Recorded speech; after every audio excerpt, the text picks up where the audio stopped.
오늘은 내 고집과 생각을 내려놓고 라는 제목으로 하나님 말씀 같이 나누도록 하겠습니다. 하나님의 자녀임을 우리는 어떻게 알 수 있을까요?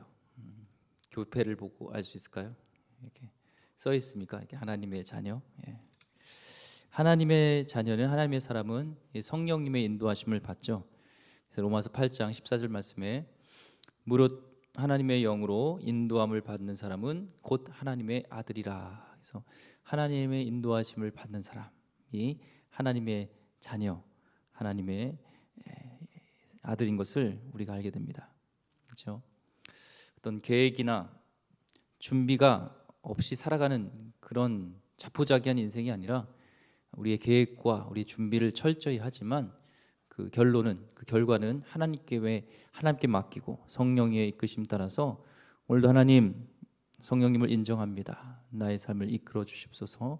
어느 곳으로 가는 것이, 어느 곳을 행하는 것이 가장 주님이 원하시는 것입니까? 하면서 우리 계획과 모든 것들을 하나님께 걱정이 아니라 맡기고 나가는 것이죠. 그래서 내가 막 해서 이루는 것보다 성령께 맡기고 나갈 때 그 결과가 훨씬 더 잘 되는 것을 보게 됩니다. 오늘 본문이 그거에 대한 확인 말씀인데요. 우리 말씀 같이 보겠습니다. 26절부터 볼게요. 주의 사자가 빌립에게 말하여 이르되 일어나서 남쪽으로 향하여 예루살렘에서 가사로 내려가는 길까지 가라 하니 그 길은 광야라. 빌립이 사마리아에 가서 복음을 전할 때 큰 성에 기쁨이 넘쳤잖아요. 그렇죠? 복음을 전할 때 영혼이 구원받고 병이 낫고 귀신이 쫓겨나가고 놀라운 역사들이 막 일어났죠. 부흥이 일어났잖아요. 근데 하나님은 부흥을 주도한 이 빌립에게 갑자기 남쪽으로 가라고 합니다. 예루살렘을 지나서 밑에까지 내려가는데 그 길은 광야예요. 맨 밑에까지 내려가면 광야죠. 사막, 아무것도 없는 곳으로 가게 됩니다. 이해가 안 되는 그런 방향 전환을 성령께서 말씀하세요.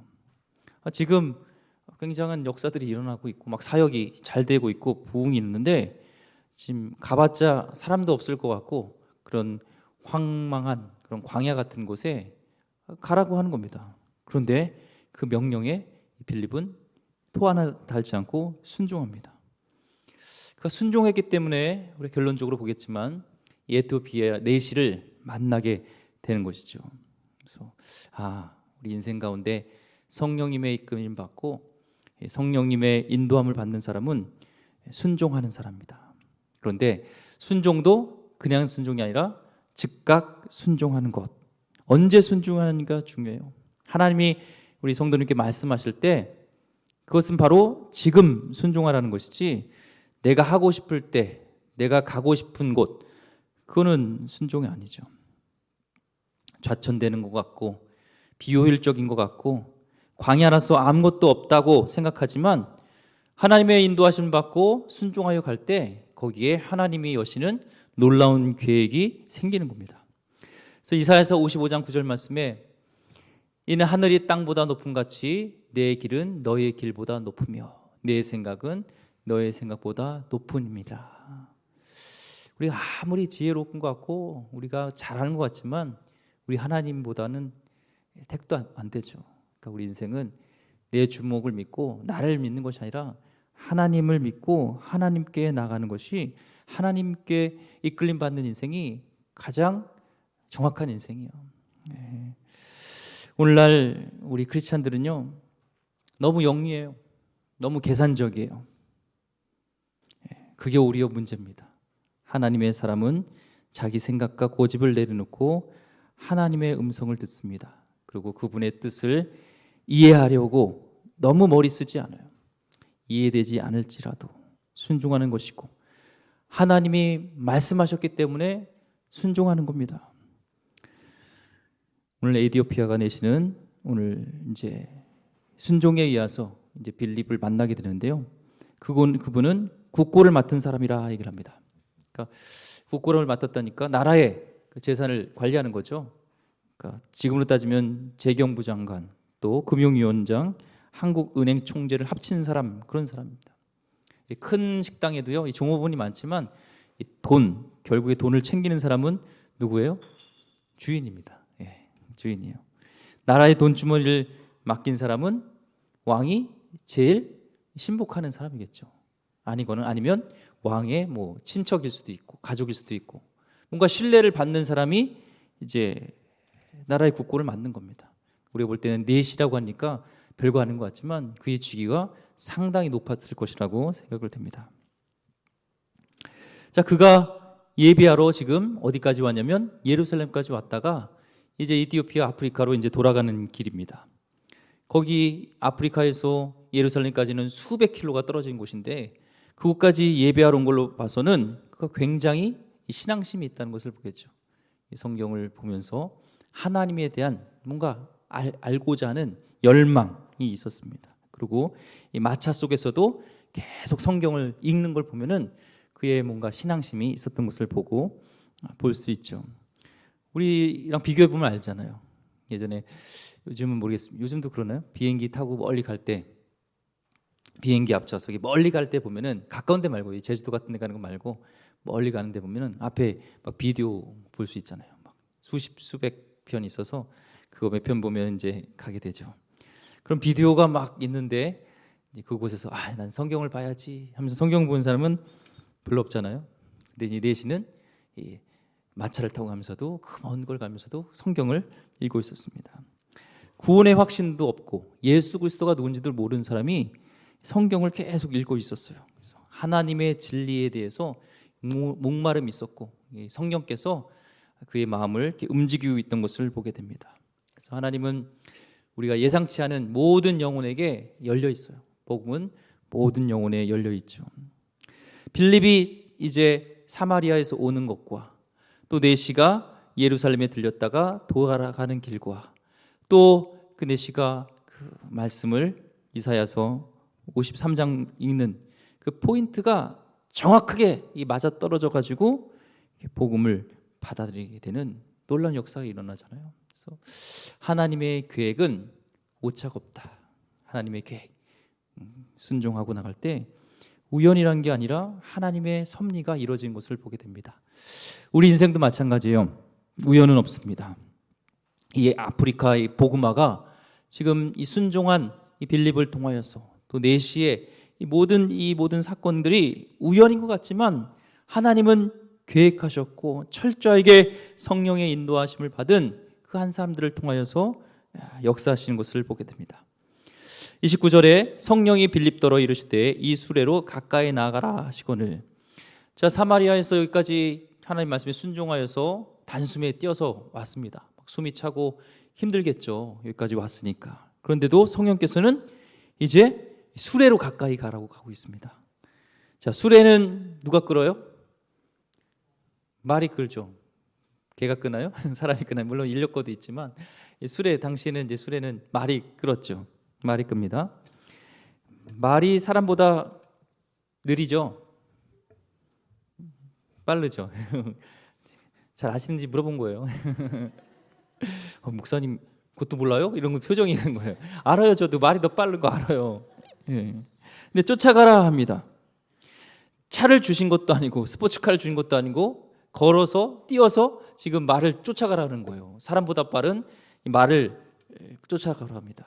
근데 영어에 보면은 이 쫓아가라라는 말에 영어를 보니까 go to that chariot and stay near it 이러고 있어요. stay near it. 가까이 가서 마차와 템포를 맞추라는 거예요. 마차가 지금 뭐 천천히 갈 수도 있지만 빨리 갈 수도 있습니다. 거기에 쫓아가서 템포를 맞추라는 거예요. 우리도 마찬가지죠. 가까이 있는 자들에게 하나님은 우리에게 붙어서 그들의 템포에 맞추라고 합니다. 저들이 필요한 것이 무언가, 저들이 무엇을 궁금해하는가, 저들의 고민을 듣고 가까이 가서 그들에게 가서 전도의 기회를 삼으라는 것을 보게 되죠. 자, 빌립은 그 음성을 듣고 바로 복종합니다. 음성을 들으려고 하지 않는 사람에게는 이게 들리지 않고요. 그런데 들으려고 하면 하나님의 음성은 들려요. 왜 빌립에게만 들리고 왜 우리에게는 안 들릴까? 그는 어떤 말씀이든 내 이해되지 않고 지금 환경이 힘들어도 하나님 여기까지 왔으니까 힘들어요. 이제 뭐 할까요? 근데 가서 마차 쫓아가. 템포를 좀 맞춰. 아유 지금 힘추워 죽겠는데 이게 아니라 하나님의 음성이면 듣겠느라 생각하니까 거기에 들리고 거기서 순종하는 것을 보게 되는 것이죠. 30절 말씀, 빌립이 달려가서 선지자 이사야의 글 읽는 것을 듣고 말하되 읽는 것을 깨닫느냐. 빌립이 달려갔다고 합니다. 마차를 쫓아갔어요. 달려갈 정도로 마차가 빨리 간 거죠. 근데 얼굴 찡그렸다는 그런 말이 없어요. 신나서 달려간 것 같아요. 우리가 좋으면 달려가죠. 싫은데 막 달려가나요? 좋으면 달려가잖아요. 그렇지 않나요? 애들도 보니까요, 좋을 때 달려가지 싫을 때 안 달려가더라고요. 운동장에서 이렇게 저랑 시합하자고 할 때 좋을 때는 막 달려가요. 그래서 자 이제 어린이집 가자 그러면은 안 달려가요. 오히려 거꾸로 달려요. 윷놀이처럼 뺑도를 해요. 백도. 근데 지금 달려간 것은 좋은 거죠. 여기까지 왔는 것도, 지금 사막 한 자리까지 왔는데도, 또 저 이해 못할 마차를 지금 쫓아가라고 하는데도 얼굴 찡그리지 않고 기쁨으로 신나서 달려가는 것을 보게 됩니다. 주님의 일을 하고 하나님이 말씀하실 때 우리도 신나서 달려가서 하기를 소망합니다. 예. 자, 거기 보니까 이제 빌립은 에티오피아 사람 내시를 보고 놀랐겠죠. 그는 그래도 사마리아 사람, 그래도 좀 유대인들이 상종하지 않는 사람, 사마리아까지는 좀 어떻게 생각할 수 있는데, 봤더니 에티오피아 사람 알잖아요. 흑인이에요, 흑인이 있는 거예요. 지금 흑인은 에티오피아 사람을 만났을 때 놀랐을 겁니다. 근데 빌립은 지금 이름이 이 헬라식 이름인 게 유대인이지만 헬라의 영향을 받아서 아버지나 어머니, 아버지의 영향을 받아서 빌립이라는 그런 헬라 이름을 얻을 수도 있고, 또 아예 자체가 헬라인일 수도 있어요. 어쨌든 그는 유대인들의 문화가 있었고 그들의 가치관 속에서는 전혀 다른 저 열방에 있는, 저 아프리카에 있는 그 내시에게 가간다는 것이 쉽지는 않았죠. 접근한다는 것이요. 근데 이 세계관을 넘어서 갑니다. 땅끝까지 주님께서 가라고 했는데 오히려 땅끝이 저에게 온 거예요. 오늘도 하나님께서는 우리에게 땅끝까지 이뤄내 증인이 되라고 말씀하셨죠. 그렇지만 우리가 갈 수 없지만 우리 주변에 땅끝이 와 있는 경우가 있어요. 대표적인 것이 외국인 노동자, 또 유학생들이 한국에 많이 들어와 있습니다. 그들을 위한 사역도 우리는 잘 해야 돼요. 그래서 보면은 어떤 교회에서는 그들을 위한 파트를 열어서 이렇게 전도의 기회를 삼기도 하고요. 운동을 좋아하는 그런 동남아시아, 특히 태국이라든지 이런 나라는 축구를 굉장히 좋아하잖아요. 축구 대회를 열어주기도 하고, 필리핀 같은 경우는 농구를 굉장히 좋아하니까 농구를 열어주기로 해서 저들이 문을 열고 복음을 전하는 경우가 있습니다. 우리도 그런 물꼬를 틀 수 있는 것들이 필요하겠죠. 자, 이 내시는 고위 관부였습니다. 국고를 맡은 사람인데 말을 듣기가 참 쉽지는 않았을 거예요. 근데 가까이 빌립은 다가갑니다. 가보니까 이 국고를 맡은 내시가 성경을 읽고 있는 거예요. 성경.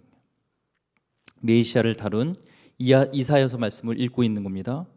그래서 쉽게 다가가서 묻는 것이죠. 37절 말씀에 그 읽는 것을 깨닫느냐 묻는 거예요. 성경을 보고 있으니까 전도하기가 얼마나 쉬웠겠어요. 전도를 하는데 그 사람이 성경을 보고 있어요. 그래서 그거 이해돼? 이해돼? 그게 무슨 말인지 알아? 하는 것이죠. 이 성경을 전도 대상자가 읽고 있으니까 얼마나 좋겠습니다. 또 무슨 말인지 아니? 이미 성령께서 이 내시를 준비시키고 마음을 열어서 이렇게 성경을 사모하게 된 것이죠. 말씀에 대해서. 이 빌립의 질문을 받은 내시는요, 31절에 대답합니다. 대답하되 지도해 주는 사람이 없으니 어찌 깨달을 수 있느냐 하고 빌립을 청하여 수레에 올라같이 앉으라 하니라. 지도해 주는 사람 없어서 모르겠습니다. 올라오세요. 뭐예요? 마음껏 전도해 주세요 라는 거예요. 나 모르니까 말씀 좀 가르쳐 주시고 합니다. 중요한 포인트는 믿음은 들으면서 나고 복음은 사람을 통해서 전달되는 것을 보게 돼요. 내시는 딱 보고 이 사람이 하나님의 사람이겠구나 하는 것이죠.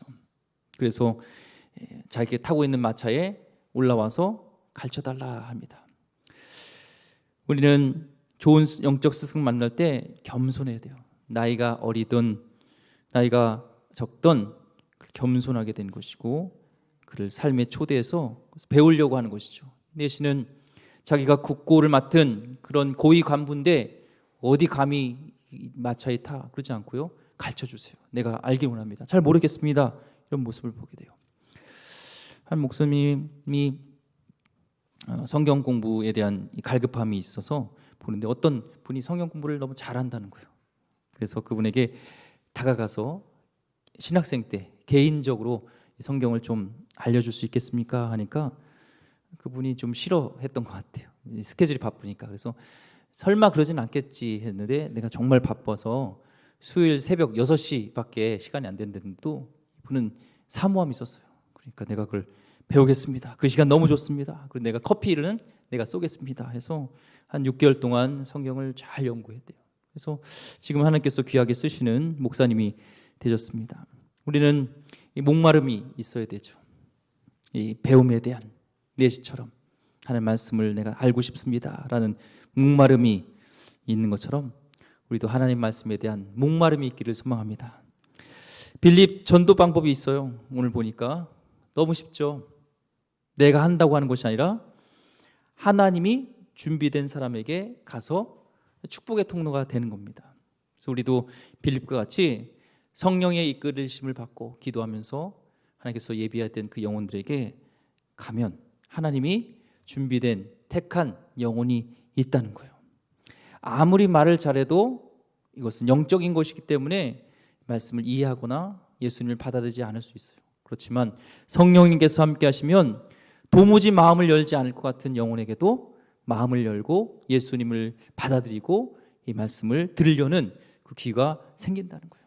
그래서 우리도 다른 전도보다 빌립 전도가 있잖아요. 그래서 빌립이 했던 것처럼 성령의 이끌리심 받아서 기도하면서 내 주위에 있는 사람들에 다가가서 저들과 속도를 맞추고 템포를 맞추고 저들의 필요가 무엇인지 혹시 아픈 자면은 그에게 뭐가 필요한지 그걸 알아서 그들이 요청하는 것들을 들어주면서 거기에 복음을 전하는 성령께서 마음을 열 때 같이 복음을 전할 수 있는 빌립 전도 방식이 있습니다. 그래서 이사야서 53장 7절에서 8절 말씀 도장에 끌려가는 그 어린 양 예수 그리스도의 십자가에 못 박혀 죽으심에 대한 예언이잖아요. 이사야 말씀을 마침 그때 딱 읽고 있는 거예요. 그때 빌립을 딱 만나고 궁금한 거죠. 지금 이 이사야가 말하고 있는 이 사람이 누군지 궁금한 겁니다. 그래서 34절에 묵죠. 그 내시가 빌립에게 말하되 청컨대 내가 묻노니 선지자가 말한 이것이 누구를 가리킴이냐. 그 도살장에 끌려가는 어린 양 같은 자가 이 선지자 이사야를 얘기하는 거냐 아니면 다른 누구냐라는 궁금함이 생겼어요. 이 말씀을 통해서 우리가 깨닫는 것은요, 세상이 교회에 원하는 질문이 있습니다. 듣고 싶은 그 답은 딴 얘기가 아니라 사실은 영적 갈급함 속에서 화려한 프로그램이나 다른 것이 아니라 바로 예수 그리스도가 누구인지를 우리 삶으로 메시지로 듣기를 원한다는 거예요. 우리가 그에게 정말 줘야 될 것은 어떤 다른 프로그램이라 교회의 화려함이 아니라 바로 예수 그리스도 그 복음을 전해줘야 되는 것이죠. 이 빌립이 전한 전도 방식입니다. 우리는 교회를 자랑하고 다른 것도 중요하지만 진짜 우리가 전해야 될 사명은 바로 예수 그리스도가 누구신지를 정확하게 얘기해 줘야 되죠. 저들의 영혼의 가람은 사실 예수 그리스도를 만나지 않았기 때문에 그런 것이고 우리의 사명은 예수님이 누구신지를 가르쳐야 될 사명이 있는 것입니다. 그는 빌립이 이제 그가 누구인지 물어보니까 신이 나서 예수님을 전하고 이 복음을 전했습니다. 그리고 예수님을 전하고 십자가에 달려 돌아가신 그분이 어린 양 되신 예수 그리스도, 나의 죄를 위해서 들어가신 예수 그리스도, 그분이 다시 살아나시고 부활하셨다는 그 복음을 전했을 때 나도 예수님을 만나길 원합니다. 예수님을 구주로 영접하기를 원합니다 하면서 이 네시에게 성령의 그런 세례가 임하면서 구원의 감격을 경험한 거예요. 가슴이 막 뜨거워졌겠죠. 가다 보니까 마차가 달려가고 있는데 오아시스가 마침 딱 앞에 있네요. 오아시스가 타이밍이 기가 막혀요.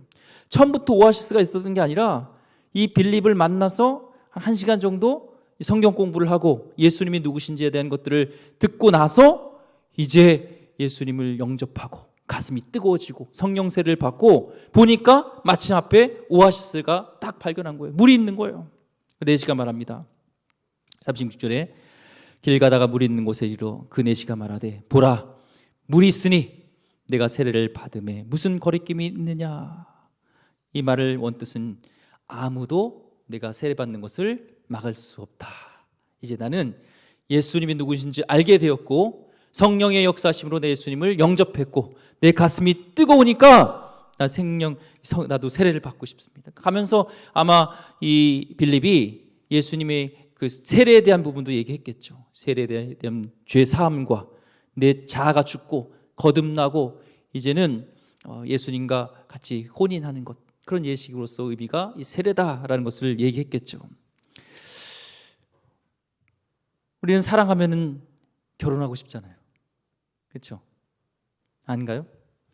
왜 세례 받냐는 것은 사랑하는데 결혼 필요 없다는 것과 같은 거예요. 오늘 37절에 없음이라고 나와 있지만 많은 사본에는 37절이 있습니다. 그래서 세례식을 할 때 문답을 합니다. 37절에 빌립이 말하기를 당신이 마음을 온전히 하여 믿으면 세례를 받을 수 있습니다. 4시가 대답했습니다. 나는 예수 그리스도께서 하나님의 아들이신 줄을 믿습니다. 성령 역사하심으로 거듭났어요. 이 성령에서 말하면 성경이 말하고 있는 이사야가 말씀하고 있는 그분이 누군지를 몰랐는데 내가 분명히 이제 예수님을 믿습니다라는 확신으로 세례 문답을 끝나고 믿음의 고백을 하고 나니까 이제 세례를 주는 것이죠. 이 고위 관직이기 때문에 주위에 아마 왕이 심어놓은 스파이가 있을 수도 있습니다. 어떤 종교로 인하여서 자기의 직위를 잃을 수도 있습니다. 그런데 예수님을 당당하게 믿겠다는 거예요. 자신이 예수님을 믿음으로 인하여서 어떤 피해와 어떤 불편함이 있을지라도 자신은 그 믿음의 대가를 치르겠다는 겁니다. 그런 것 안 봤어요.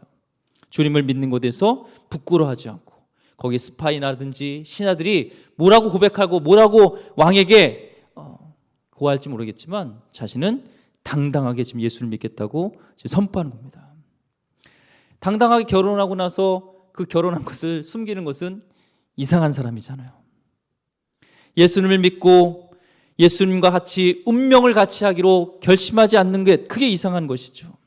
그래서 부하들 보는 앞에서 예수님이 구주로 믿고 그 예수님을 알게 되니까 복음을 듣게 되니까 이제는 그 부하들 보는 앞에서도 어떤 대가를 치르고 나서도 예수님을 나는 믿겠습니다. 예수님 구주로 영접하겠습니다. 예수님과 결혼하겠습니다. 그런 선포를 하는 것이죠. 그는 돌아가서 이제 에티오피아 곳에 이 복음화의 시발점이 됩니다.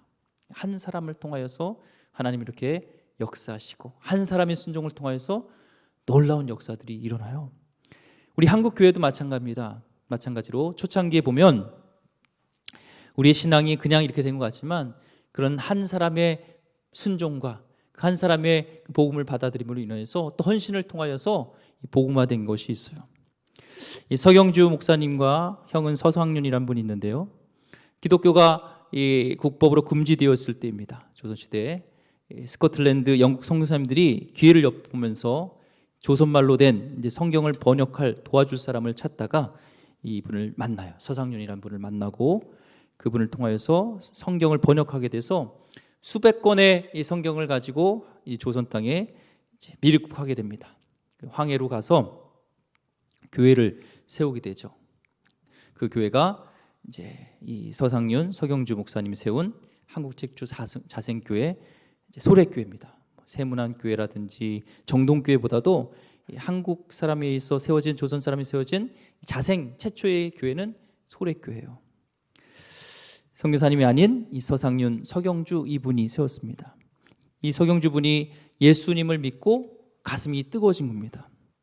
그래서 소래 마을을 다 전도하고 의주, 강계, 이북 곳곳에 성경 말씀을 전했습니다. 그리고 보니까 예수님을 믿겠다는 사람이 많고 세대받고 싶은 사람들이 많은 거예요. 그때 알렌, 언더우드, 아펜젤로 이 선교사님들은 병원의 위주로 이렇게 선교를 하고 있었죠. 사역을 하고 있었죠.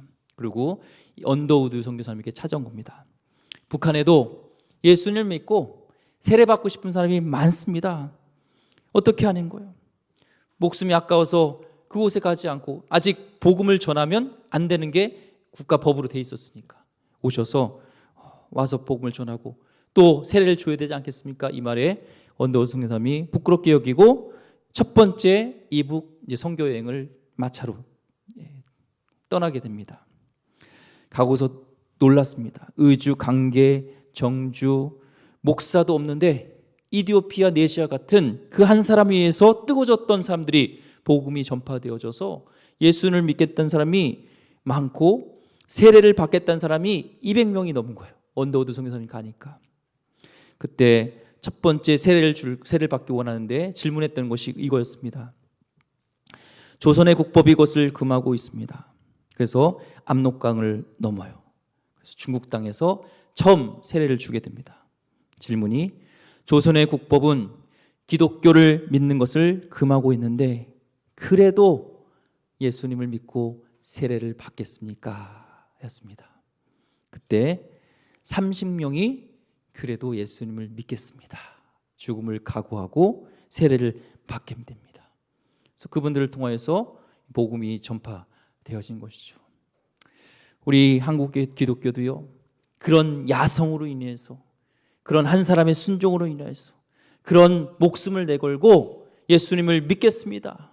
네시아와 같이 내가 어떤 손해가 있을지라도 예수님을 나는 믿는 것에 대해서 나는 두려워하지 않겠습니다. 그런 야성의 신앙의 선배를 통하여서 우리가 지금까지 예수님을 믿게 되어진 것입니다. 그 믿음의 조상이 미국과 함께 지금 그 믿음의 선조로 인하여서요 세계 최고 개신교 국가, 전 세계의 선교사님을 두 번째로 많이 보내는 그런 나라가 된 것입니다. 네시도 에티오피아의 그런 인물이 된 것이죠.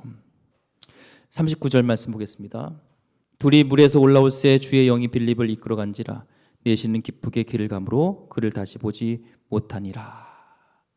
네시가 기쁘게 돌아갔어요. 영어 성경에 보면요 기뻐 찬미하면서 갔다는 거예요. 하나님을 기뻐하면서 껑충껑충 뛰면서 갔습니다.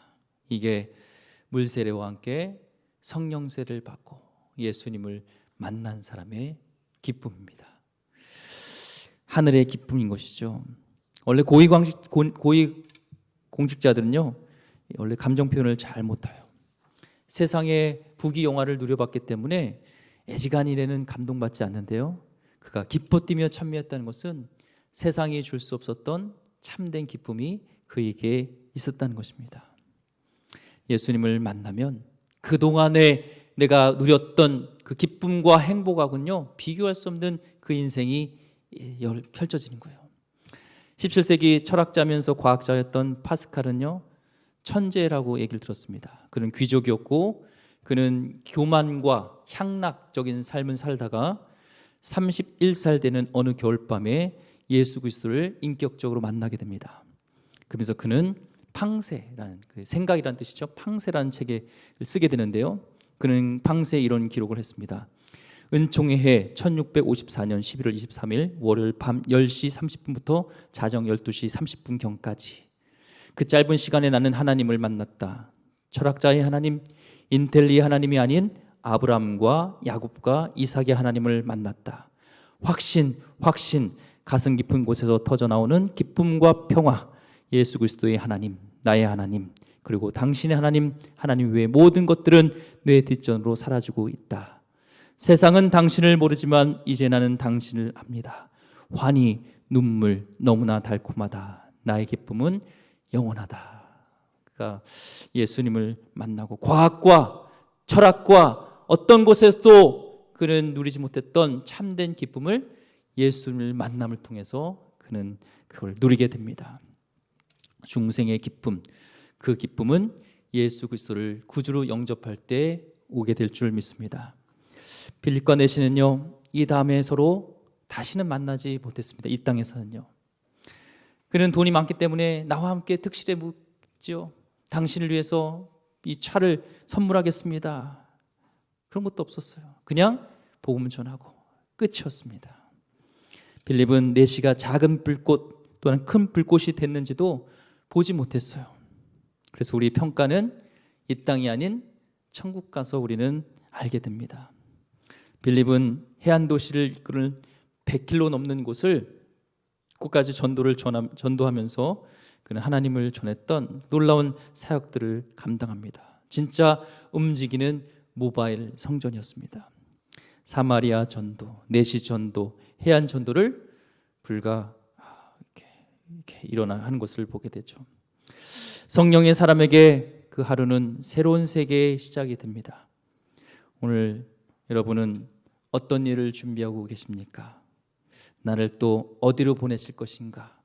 오늘도 나의 계획이 아닌 하나님의 계획 속에서 나의 이끌림 받는 것이 아니라 성령의 이끌림 받는 하나님의 귀한 사람이 되어서 정말 하나님의 뜻을 전하고 한 영혼을 그리스도께 인도하는 그런 하나님의 불씨가 되는 하나님의 영혼 되기를 주의 이름으로 축원드립니다.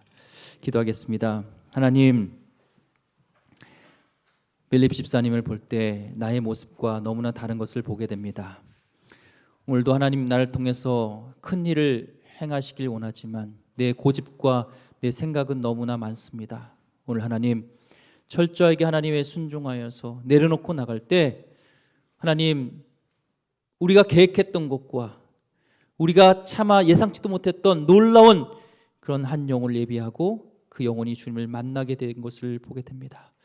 하나님 오늘도 나를 통하여서 하나님 역사하여 주시고 마음껏 사역하여 주시고 마음껏 하나님 나라 위해서 쓰임받는 그런 순종하는 사람 되게 하여 주시옵소서. 귀하신 예수 그리스도 이름으로 기도드립니다. 아멘.